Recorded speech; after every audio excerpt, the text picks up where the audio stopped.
The rain had been falling for hours.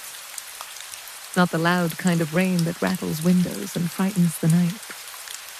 This was softer, patient, a silver whisper threading through the pine trees surrounding the little wooden cabin tucked deep in the hills. Inside, the world felt warm. A small fireplace crackled gently, its amber glow stretching across wooden floors polished smooth with age. Somewhere in the kitchen, a kettle hummed quietly before settling back into silence. The air smelled of cedarwood, old books, cinnamon tea, and rain-soaked earth drifting in through the slightly open window. Wrapped beneath a heavy blanket, you rested on a wide couch near the fire. The cabin creaked every now and then, the way old cabins do.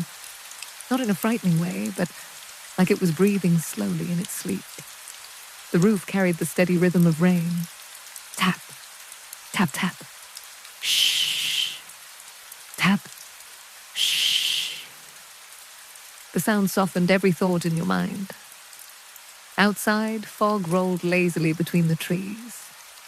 Tiny lanterns hanging from the porch glowed gold through the mist, their light blurred by raindrops. Beyond them was only darkness and forest, and the endless comforting sound of water falling onto leaves. You reached for the mug beside you. Still warm. Steam curled upward like a sleepy ghost, before vanishing into the dim room. A cat, the cabin's silent guardian, had long ago claimed the spot near your feet. Curled into a perfect little circle, it slept without a single worry in the world, paws twitching occasionally, as if dreaming of chasing moths through summer grass. The fire sighed. Another log shifted gently. And somewhere far away, thunder rolled softly across the mountains like a giant turning over in bed before returning to sleep. There was nowhere to be. Nothing waiting for you tomorrow.